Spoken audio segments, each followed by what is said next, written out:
Becca, you're still such an unthoughtful and worthless wife as always. This was a trip that my son and I were looking forward to. You, who have no part in this, can go home right away. So my mother-in-law starts nagging me the moment my husband leaves the table. We were on an overseas trip that my husband asked me to plan. Well, if she goes that far, it's inevitable. I'll go home. What happens to the two of them after that is none of my concern. My name is Becca, a married woman working for a multinational corporation. Since my job is easy to manage in terms of schedule, I've been working mostly remotely since getting married, so I spend more time at home. My husband Jack is the type who overvalues himself and always wants to look good. He is a big spender and has never contributed a penny to our household. I didn't realize this while we were dating, but after we got married and started living together, his true nature gradually emerged. His mother seems to enjoy bragging about her son. I've heard of mothers who dote on their sons. I was prepared for that to some extent and was willing to tolerate it, but she is obstinate and strong-willed. She doesn't listen to other people's opinions. She even completely ignores her husband's opinions because she believes that her son is the best. She doesn't like me at all. Every time we meet, she always has some snide remark. She seems to particularly dislike the fact that I live comfortably on my son's salary alone. She keeps nagging me, saying, "You're still young, you should work outside." I've explained many times that I continue to work after marriage and that I have a job that I can do from home. But in her mind, working from home is just a part-time job. She assumes that I'm just pretending to work by always looking at my computer. She presumes that I'm probably playing games. Apparently, I'm a worthless wife who doesn't do housework properly and only plays computer games, despite being a stay-at-home wife. My husband, of course, understands my work style, but he has never explained it to his mother. Even when it's said right in front of him, he turns a blind eye. Even when I asked him to explain it well, he says he wants us women to handle it well and completely throws it at me. He even says he doesn't want to get involved in troubles. Once, when I persistently asked him to do something similar, he threw a completed divorce paper at me. It irked me to be treated like that, but I thought about divorcing him. But I heard that getting a divorce is more difficult than getting married. It would be a problem if it were more difficult than the current situation, so I ended up giving in to my husband's argument. I understood that my husband prioritizes his mother in everything. It's frustrating, but I feel like I need to find a way to deal with her while skillfully deflecting her. I didn't agree to divorce because of this change in my feelings, but it seems that my husband thinks I'm head over heels for him and didn't want to break up. His pompous attitude is getting worse day by day. It's cute when a child tries to act grown up, but when an adult does it, it's rather a turnoff. I've learned to ignore his pompous words and act as if I haven't seen his actions. There is another reason why I didn't divorce him. Due to my husband's job, we live quite a distance from my in-laws. We meet once a year, or at most twice a year. I thought I could tolerate that much. While the world was making a fuss about having 9 consecutive days off if you take a vacation on weekdays, both my husband and I were working. In my case, American holidays don't matter much because I adjust my schedule according to international circumstances. As for my husband, it's just that he wasn't taking 9 consecutive days off according to the calendar. When he returned home after his first day back at work, he announced, "Let's go on an overseas trip." When I asked him what he was talking about, he said that his colleagues had taken a vacation and made it a 9-day holiday to go on an overseas trip, and he was quite proud of it, which made him incredibly annoyed and regretful. I was dumbfounded by his childishness, but I haven't been on a trip this year, so I suggested a domestic trip. The reason being my husband has no experience with overseas trips, so if we were to go overseas, he would have to apply for a passport. There won't be a problem if you're with me. You're fluent in multiple languages. I studied abroad when I was a student and have been on many overseas trips when I was single. In addition to English, I can hold a conversation in Spanish and a bit of Chinese if necessary. When my mother back home got hooked on Korean dramas, I studied Korean with her. However, I didn't get much opportunity to use it, so I'm not very confident. Sure, compared to my husband, I might be good at languages, but that doesn't mean that applying for passports will be finished in a snap. I tried to persuade him to go abroad during the summer or winter, but he wouldn't listen at all. On the contrary, despite having no experience, he decided on the country to visit, took leave without permission, and told me to make it work on the schedule. It's not a tour? Why should I have to act with strangers? He furthermore declared that English is a universal language and that we should have no problem. If it's just the two of us, I thought, maybe it's fine. But before I knew it, he said, That's right, I promised to take Mom along. I'll count on you for that too. Your mother-in-law too? Even for me, taking care of two inexperienced people abroad is too much. You should show some filial piety once in a while. Maybe you can gain some favor by doing so. Aren't I a kind and good husband? This is for your own good, Becca. You should be grateful. He said things that made it seem like he was doing me a favor, but arguing against it started to seem foolish. I decided to quietly make reservations as my husband instructed, and I came up with another good idea. Starting from applying for my mother-in-law and husband's passports, booking flights and hotel reservations, it's a lot of trouble. But in order to implement my idea, I patiently fulfilled all my husband's wishes and created a perfect schedule. On the day of the overseas trip, my mother-in-law, who knows nothing of my troubles, cheerfully and childishly exclaimed, "Just as I expected from my son. It's a long journey overseas. The seats are business class, aren't they?"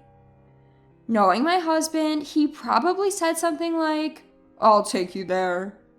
He probably bragged about himself, saying things like, "I made the reservations," and "I planned the schedule."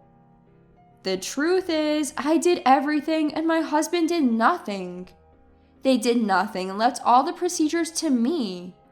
What's more, the two of them, who have hardly any experience with airports, moved around on their own while I was doing the procedures, walked around aimlessly even when it was boarding time, and I had a hard time finding them.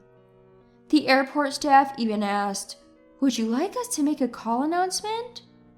It's Becca's fault for not telling us the boarding gate. It was such a fuss, but they showed no remorse, saying, "And this wife was planning to have fun by herself, leaving us behind." During the flight, they behaved relatively quietly, but it was honestly annoying and embarrassing every time they called a flight attendant. Several hours later, we arrived in the destination country. After finishing immigration procedures and such, just when I thought I could finally head straight to the hotel and take a break, my husband turned pale and said, "I'm going to the bathroom," and thrust his luggage at me and ran away. I don't understand why only my husband got sick when we ate the same thing. He had been grinning and calling his favorite flight attendant. I guess this is his divine punishment. Serves him right. "Becca, you really are an inconsiderate daughter-in-law. How long are you planning to stay here?" "Huh?" "This trip, my son planned it for me. It's a mother-son trip without the need for a daughter-in-law. You're a money grubber who doesn't even work. How brazen of you to think you can enjoy this trip for free. Go home now." "Are you sure?" "Whether it's good or bad, I can't have fun when you're here." I see. That's not good. All right then, I'll go home now. I handed my husband's luggage back to my mother-in-law, only taking my carry-on and turned my back to her. My mother-in-law, who received my husband's luggage, was stunned and had a very vacant expression on her face. It's not possible for her to react like that when she told me to go home. I was doing my best to hold back my laughter. My husband seemed to have been going in and out of the bathroom several times, so we didn't cross paths. Luckily, I was able to get a ticket back to America, so I became a passenger on the plane headed there. Originally, I had planned to find a chance to return home alone. If we had a good relationship, I wouldn't mind being taken around as a tour guide, but not with that mother and son. It's only stressful for me, and I will gain nothing. I can't stop grinning just thinking about what the two of them, who can't speak anything but English, will do when they are left behind. If they think a little, they should be able to manage with the translation function of their smartphone app, but I can't imagine my husband, who likes to show off and inflate his own importance, doing something like that. When I safely returned back, after making a few detours, I headed straight to the luxury hotel where my parents were waiting. My husband Jack told me to show respect for my parents, so I treated them to a luxury trip in upstate New York. They were to travel there leisurely on a popular scenic route, enjoying the scenery and meals along the way. I managed to meet up with them earlier than planned, much to their surprise. When I briefly explained the situation, they were taken aback. They were astounded that I had agreed to such a request from Jack. My phone was bombarded with calls and messages from Jack, all of which I ignored. I switched off my phone and enjoyed the stay to my heart's content. When I returned home after parting with my parents, I received a call from the embassy. According to their explanation, Jack had returned from the restroom to find his mother, my mother-in-law, sitting alone. Despite being surprised that I was not there, he was livid. He tried to contact me but couldn't get through, so he decided to make his way to the hotel by himself. However, not knowing where to go, he was visibly flustered when a kind person spoke to him in broken English. He was led away after being told that they knew the place and would take him there, only to be robbed of all his money, passport, and valuables. My mother-in-law was even stripped of her jewelry. When he was found standing on the street looking destitute, the police picked him up and referred him to the embassy for help. That's how he was able to contact me. The embassy official asked me to come and pick him up.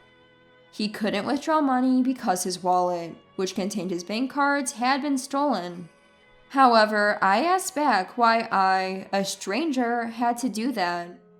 I explained that I was already divorced from the man who was there. The truth was, I had kept the divorce papers he had thrown at me some time ago. Back then, I decided not to proceed with the divorce, as I had heard it would be a lot of trouble, but this time I had reached my limit. After filling in the divorce papers, I headed to the hotel right after landing back in the States. To my surprise, the divorce was accepted without any fuss. I already had a new place lined up, and the contract had been signed while making the travel arrangements. I didn't want to use the furniture I had shared with Jack. It made my skin crawl. In my new place, I planned to buy everything new, so I packed for both the trip and the move at the same time. All I need to bring to the new place is my work tools and my favorite clothes. I could easily have everything else sent by the courier at a specified date and time. The embassy staff did not ask anything more from me, and the conversation ended. Later, it seems my former mother-in-law had pleaded with my former father-in-law, and with his help, my ex-husband Jack and ex-mother-in-law were able to return to the States. However, Jack, who had blown his top, contacted me. You left me and divorced me without my knowledge? Abandoned? No, I just obeyed your mother's instructions to leave. If you have any complaints, talk to your mom. And please consider the business class flight I arranged for you on your return as my farewell gift. I also reminded him that he was the one who had first brought up the divorce papers. I only filed the divorce papers he had prepared, fulfilling his wish for a divorce. Do you think such sophistry will work? How much more do you want to embarrass me? Embarrassed? How so? If you want to feel embarrassed, I have a better story. Want to hear it? What is it? Well, did you know you're a regular at an adult entertainment club? You're pretty invested in a favorite girl there, aren't you? Rather than contributing money to the household, you were heavily splurging on her. But you ended up in debt when her demands escalated, right? I had an investigation agency look into a debt collection letter addressed to Jack that had been delivered to our house. Although Jack was a good spender, his obsessive behavior seemed to be a turnoff. His favorite girl's true feelings were that she thought he would eventually stop coming if she kept asking for more money and expensive gifts. I wonder what Jack felt when he heard that. That's quite an embarrassing story, isn't it? If you make any more fuss or contact me again, I'll spill the beans to your company. Got it? Being disliked by the girl he was infatuated with would be an unbearable humiliation for Jack, considering his personality. If this became known, it would be a great embarrassment. Jack, who until now had been aggressive, just said, "Got it," in a feeble voice and ended the call. A few days later, my ex-father-in-law contacted me. He told me he had also divorced his wife, my ex-mother-in-law. I thought it was unnecessary as we were no longer related, but it seems he contacted me to expose my ex-mother-in-law's true nature, as we both had been treated poorly by her. My former father-in-law, suspicious of his wife's behavior, investigated while she was out and discovered that his retirement savings had been depleted. The money was apparently spent on beauty treatments and cosmetic procedures. As I'm not familiar with such things, I was totally unaware. When asked for a woman's perspective, I was stumped because I hadn't noticed it either. I guess seeing someone only once a year makes changes more noticeable, but I truly hadn't picked up on anything. I even asked my former father-in-law, "Are you sure it's for beauty treatments?" She seems to have sunk quite a bit into it, but there's no visible change. Perhaps there were slight changes that only my former mother-in-law could notice. It felt like throwing money down the drain. Naturally, my former mother-in-law, who was kicked out penniless, turned to her son Jack. However, Jack, the backbone of the family, is up to his eyeballs in debt. After his divorce from me, he even lost his apartment for failing to pay the rent. Now, he and his mother seem to be living in a drafty, run-down apartment. Yet, his mother has no intention of working and won't quit her beauty treatments. On top of repaying his debts, the burden of his mother's beauty expenses is weighing heavily on Jack, who I hear is working around the clock. It seems the vanity of wanting to present a larger-than-life image, even in the face of a declining living standard, doesn't change. If they're content with this situation, I won't say another word. But I hear through the grapevine that the quality of the beauty treatments has gone down, and she's aged terribly. As for me, I cherish the present moment, when I can relax and improve my work without anyone dictating to me. It made me think again about living within my means.